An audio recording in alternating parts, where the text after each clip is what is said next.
Lesson number 2 न्याय मंत्री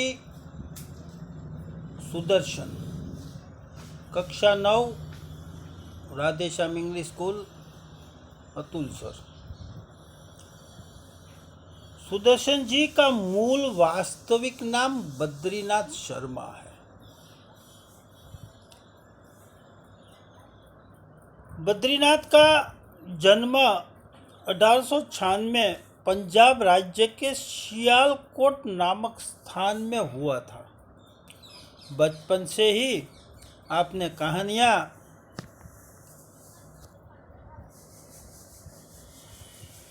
लिखने का प्रारंभ किया था।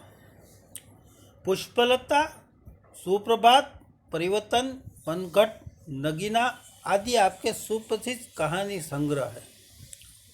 आपका एकमात्र उपन्यास भागवंती। इस कहानी में सम्राट अशोक सर्वश्रेष्ठ न्याय मंत्री की खोज में था। शिशुपाल से मुलाकात होने पर उसकी योग्यता देखकर उसे न्याय मंत्री बनाया।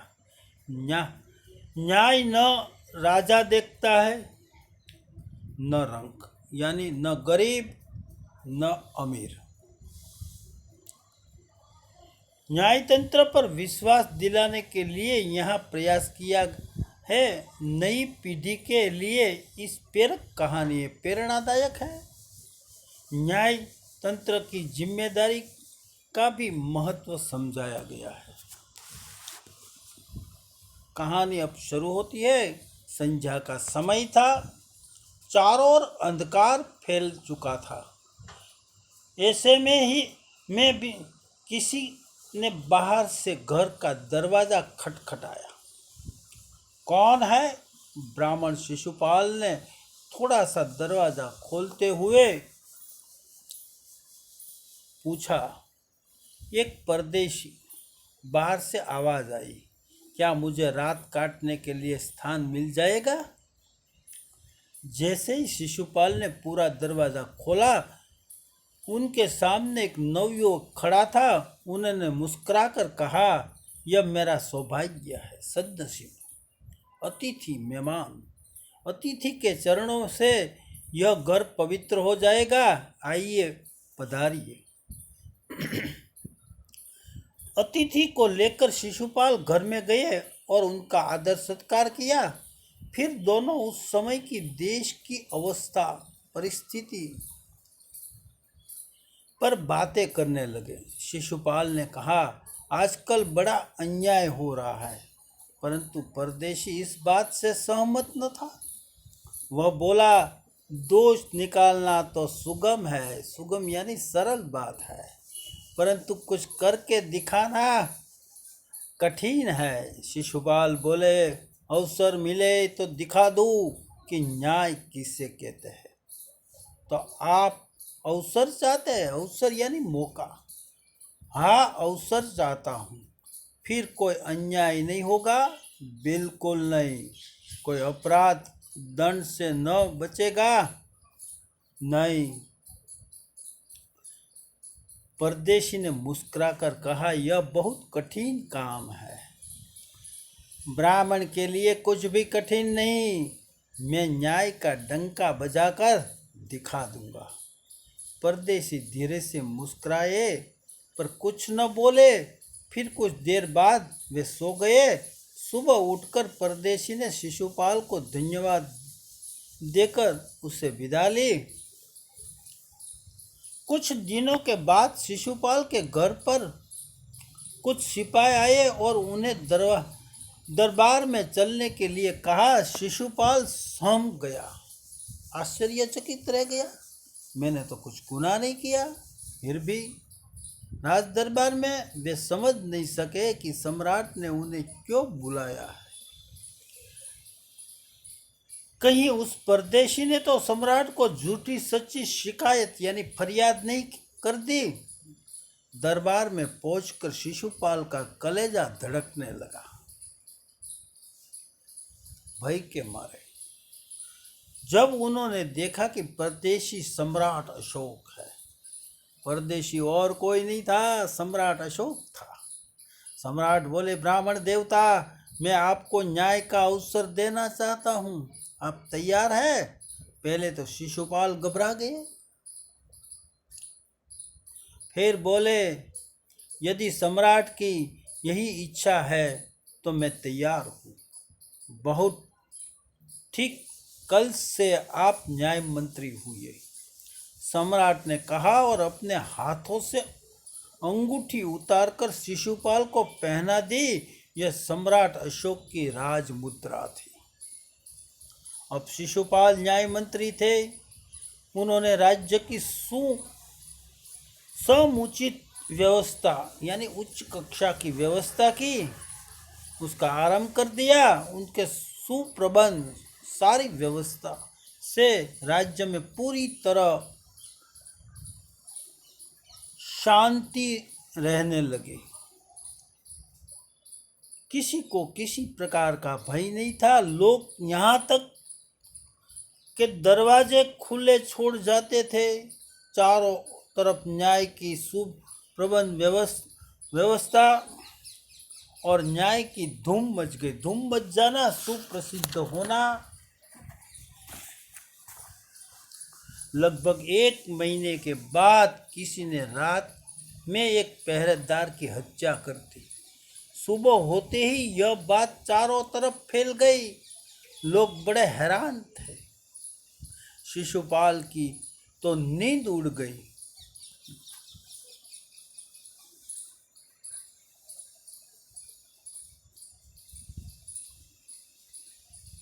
उन्होंने खाना पीना छोड़कर अपराधी का पता लगाने में रात दिन एक कर दिया। कड़ी मेहनत किया। बहुत प्रयत्न करने के बाद जब अपराधी का पता चला तो शिशुपाल आश्चर्य का ठिकाना न रहा। कौन? क्योंकि अपराधी कोई नहीं था, स्वयं सम्राट ने उसे पहरेदार की हत्या कर दी थी। सम्राट को अपराधी घोषित करना बहुत ही कठिन था। शिशुपाल करे भी तो क्या करे। एक वे न्याय मंत्री थे तो दूसरी तरफ सम्राट के सेवक थे, परंतु न्याय की दृष्टि में सम्राट और साधारण व्यक्ति में कोई अंतर नहीं है। बड़ा है या छोटा है, सब समान है। कानून सबके लिए है। अगले दिन शिशुपाल दरबार में पहुंचे। सम्राट अशोक सिंहासन पर बैठे हुए थे। आते ही उन्हें शिशुपाल से पूछा, अपराधी का पता चला? न्याय मंत्री ने साहसपूर्वक कहा, जी हाँ, चल गया। तो फिर उसे उपस्थित करो। न्याय मंत्री कुछ रुके,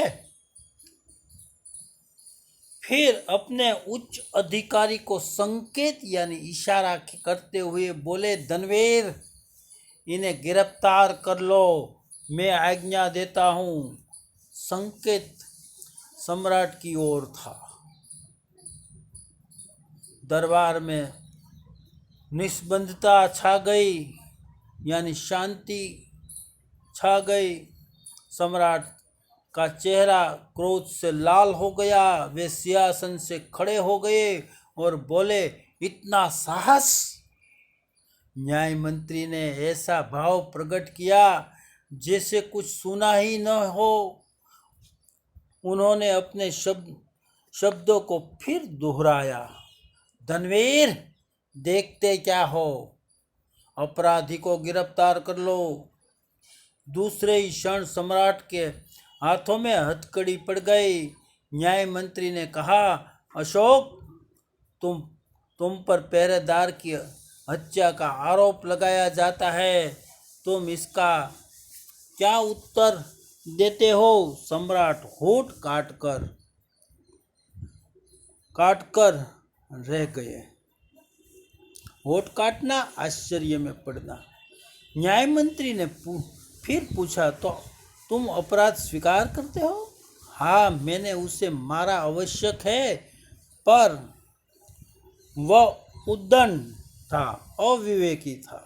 सम्राट का उत्तर था, वह उद्दंड था या नहीं, तुमने एक राज कर्मचारी की हत्या की है। तुम अपराधी हो, तुम्हें मृत्युदंड दिया जाता है। न्याय मंत्री के निर्णय दिया। सभा में सन्नाटा छा गया, एकदम शांति। न्याय मंत्री का निर्णय सुन सम्राट ने सिर झुका लिया। वे तो स्वयं शिशुपाल की परीक्षा में सफल हो गए थे, अंदर से खुश थे।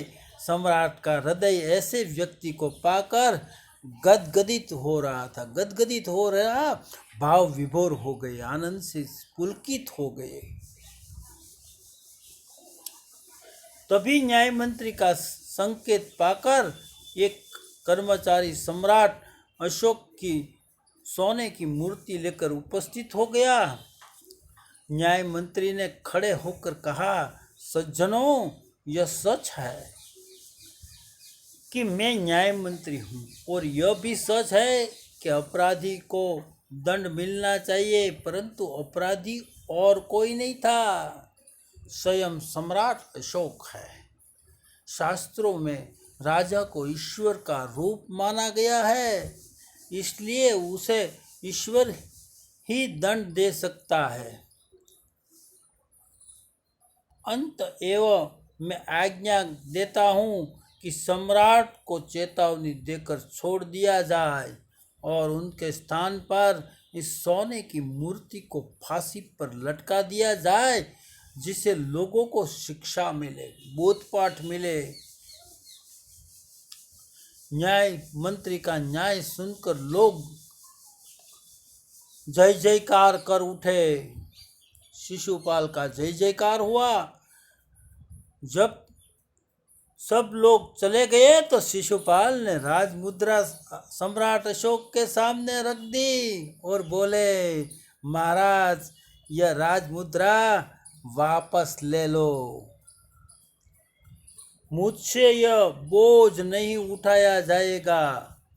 अशोक ने सम्मान भरी दृष्टि से उनकी ओर देखते हुए गदगद कंठ से कहा, भाव विभोर कंठ से कहा, आपने मेरी आँख खोल दी, सही परिस्थिति को मुझे समझा दिया। आपका साहस प्रशंसनीय है, यानी तारीफ के लायक है। यह बोझ आपके अतिरिक्त और कोई नहीं उठा सकता।